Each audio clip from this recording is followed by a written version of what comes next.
Welcome guys, this is Swamp Monster here, and today I got a special episode where I'm doing a hardware review on what is actually the Nvidia Shield TV. This is going to be a very unique type of video. I've never done these types, so I hope you enjoy these. This hardware review.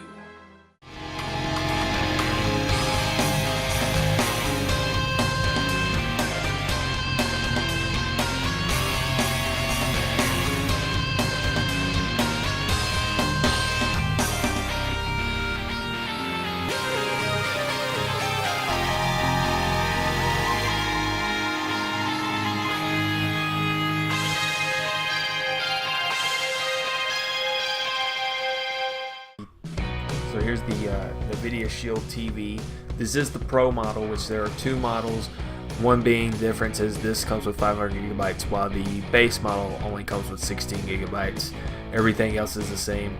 Both of them have a Tegra X1 processor with 3 gigs of RAM.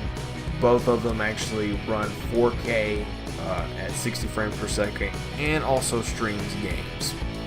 Now here's the back of the Nvidia Shield, basically supporting one SD slot, one micro USB, 2 USBs, one Ethernet cable port, one HDMI, and one power port. And here's a quick look on the internals, if you want to see it. The new base model that's 16 gigs is actually smaller than this because obviously this has a hard drive in it. So basically now let's look at the controller. Basically, it is mimicking the Xbox 360 controller. It's okay. They recently released a new controller which looks a lot better. I have not got a chance to try it out, but it looks like it would probably be way better than this. But luckily, due to the new Nvidia Shield TV being an Android TV, and Google has recently updated the Android operating system for the TVs, they now support different variety of controllers, being one PS3, PS4, Xbox 360, and the Xbox One, which I don't have one on me at the moment. I was having trouble with the PS4 controller not syncing up with it. I don't know why, but it worked fine for the PS3, the Xbox 360, and the Xbox One controller I tested it with. It worked perfectly fine. The PS3 controller actually works with Bluetooth, so that is something interesting, and also the newest Xbox One controller does too.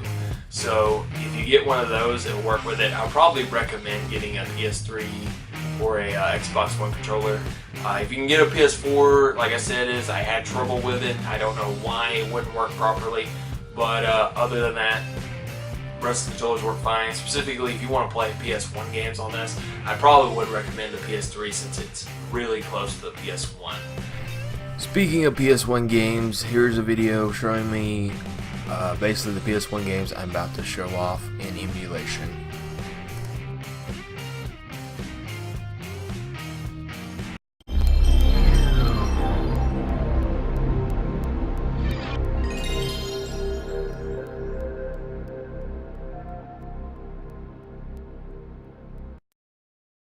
So here's Spider-Man running on the Nvidia Shield TV. It is using an emulator that I am not going to disclose because I do not want to. Majorly, it runs pretty good. If you've not played Spider-Man for the PS1, my god, you have to try it. I mean, it is outdated in controls, but it's still fun. It is freaking awesome. If you've never played Spider-Man for PS1, for the love of God, try to find a copy and play it.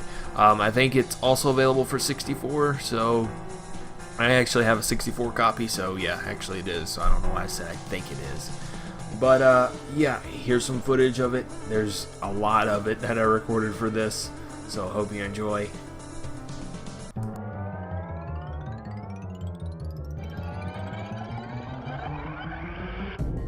So here's the footage I captured of Crash Bandicoot on the Nvidia Shield TV. It's a fun game. It's out of date, what I would say, in modern controls, and the saving system kind of sucks, which I really admit it. But the new HD trilogy pack that they recently released on PS4 is a much better version of it. So if you can get that version instead, but you know, it plays very well on the Nvidia Shield TV. A lot of these PS1 games play really well. I haven't had any more problems with it. I have noticed is, and I don't know if you noticed it in some of the audio logs that will be showing on there, that the audio on here basically crackles on the video. But when I was playing it, I didn't notice that, so I don't know for sure if it was just the video being recorded and it decided to crackle in the audio. And I'm pretty sure that's what it is. Other than that, all these PS1 games play fantastic on the Nvidia Shield TV. So if you want to play a lot of these old PS1 games on here, you can. Now here's two other games for the 64.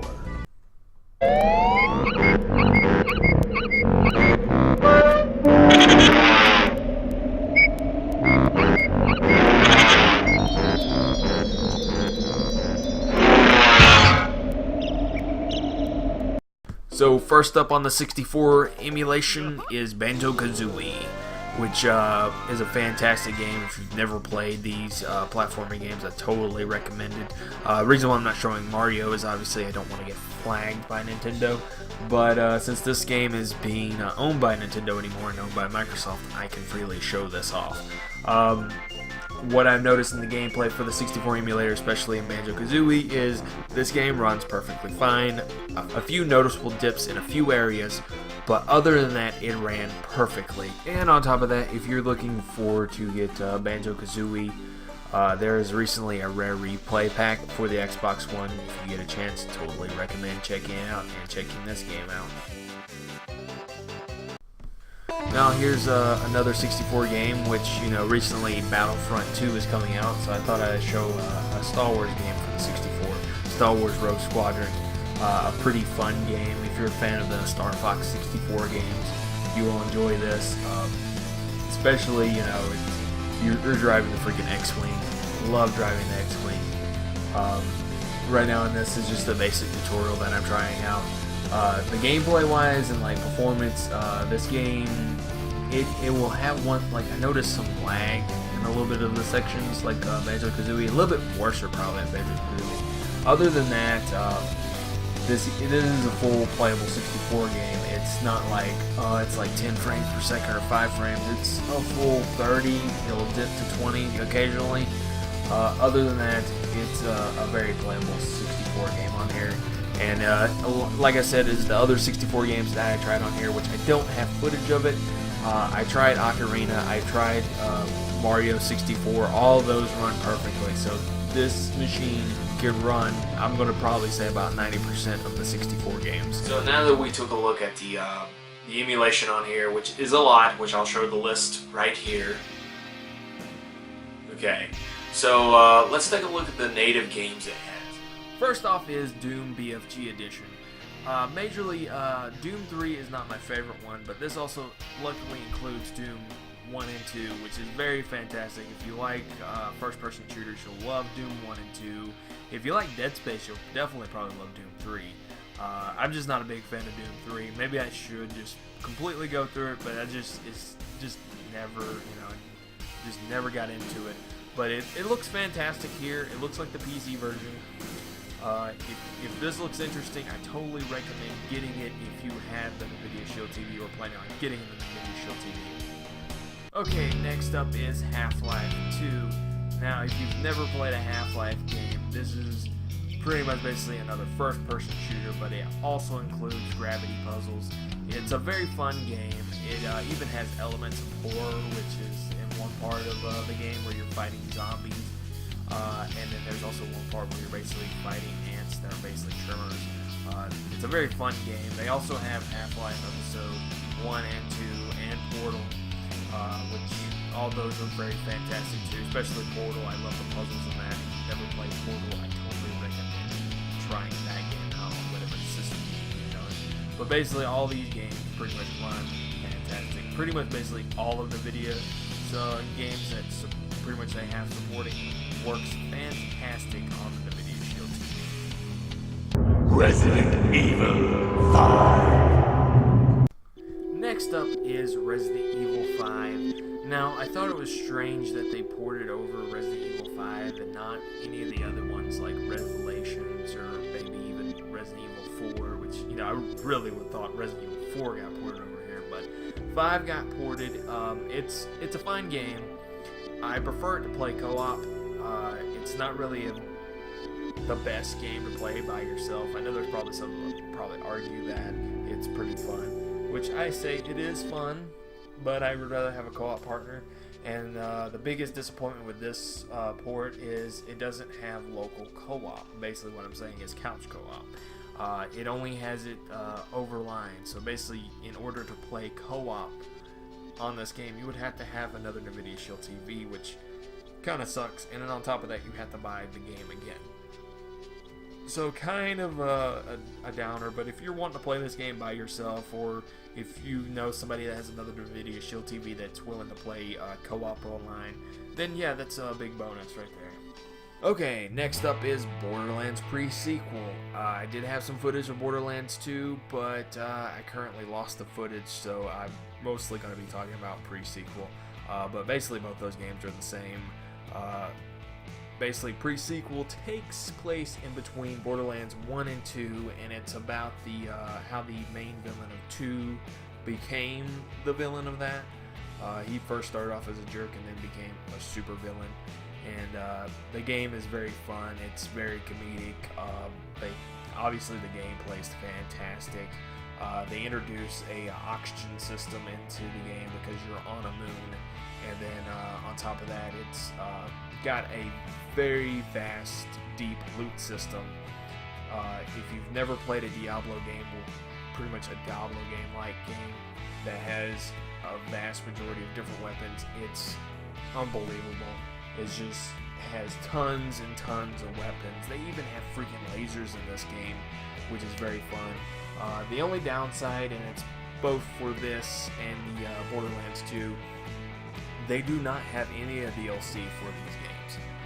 It's pretty much a crappy thing about that, because there's tons of DLC for Borderlands 2, and on top of that, there's a few for pre-sequel that I think it was kind of a missed opportunity for them to not include those on here. But they do get a bonus for allowing couch co-op. I didn't try 4, but I've seen that you can play up to 2 players in couch co-op, so that is a bonus. At least they included that because, you know, like I said in previously, Resident Evil 5 does not include couch co-op, so they get points for that. Now, last but not least, Tomb Raider. Now, Tomb Raider is a fantastic game to release on here. When I heard about it, I was actually very surprised. They even did a recent surprise about Metal Gear Solid 2. I didn't get enough time to capture footage, so basically I'm just doing Tomb Raider right now. But this is a fantastic game. Pretty much basically it's about Laura trying to overcome her fears and try to survive on this deserted island, or so-called deserted island at first, and then pretty much trying to save her friends while seeing her friends die, and just try to overcome all obstacles and all odds that's against her. It's a very fun game. I won't spoil it for anybody if wants to see it. I totally recommend checking it out on whatever platform you can get your hands on. But if you do get a Nvidia Shield TV, I totally recommend getting it. It is a must-buy. And if you didn't see it, I should be having the price listing for these games, because these games are pretty cheap. All the Nvidia Shield TV games are usually about $10 to $15. They're not really that high or expensive. I totally recommend getting any one of these and trying these games out, because I'm pretty sure you will have a fun time playing these. Well, that's a brief look of what basically is available on the Nvidia Shield TV. There are a good bit of games on there. Like I said, they released these kind of oddly, so I don't know what next they have in plan releasing. I know the last one is Metal Gear Solid 2, which was kind of an odd release out of nowhere. Maybe they'll release 3 soon, I don't know. It seems like they still support it with a lot of features. They're constantly updating. You know, Nvidia's always been good at updating their hardware for their graphics cards and pretty much their Android devices. But now, since we took a look at the emulation and the basic native gameplay, Let's take a look at its streaming. Now, Nvidia Shield offers PC streaming. What does that mean? Basically is you can stream your PC to the device from your living room. Let's say your PC's in this office, like right here where I have my office set up. I can pretty much turn this on, set up my account, which you have to set up an account, and on top of that it is a requirement to have a Nvidia graphics card. So if you do not have a Nvidia graphics card and you have like an AMD, you will not be able to do this. That is kind of a downside. So if you're planning on getting this for streaming devices, you will not be able to use it if you have an AMD. So I'm sorry about that, but now you know. Okay, so here's Rise of the Tomb Raider. This is the only game that I'm going to be showing off the streaming features, but it's a very nice stream. As you can see here, there's little to no lag. I did test other games out like Fallout and Skyrim. They run pretty good. There are some noticeable lags because they're first person, but basically if it's a third person, there's really going to be any noticeable lag in this stream. But I do also want to note that all this footage, or just about all the footage, I've actually captured through the Nvidia Shield TV, which is freaking fantastic. Basically, this shows that you can have your PC in your office and have it in your living room and just use the device to record your games. You can also stream it to Twitch while you play them. It's fantastic. There is some noticeable lag when you start streaming, basically streaming your PC to your Shield to Twitch. There is some noticeable lag, but I feel like Nvidia Shield TV does hold up to its promise, being able to stream your PC games to your living room to the device, which is fantastic. And then on top of that, Rise of the Tomb Raider is freaking fun. I totally recommend getting it. Pretty much just like I recommend getting the Tomb Raider that's natively running on Shield.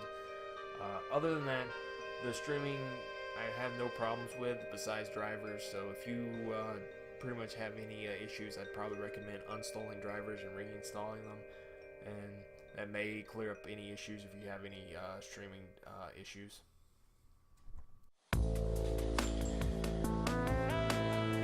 So basically that's all I could show you for the Nvidia Shield TV. I hope this video helps you make a decision on a purchase on this device.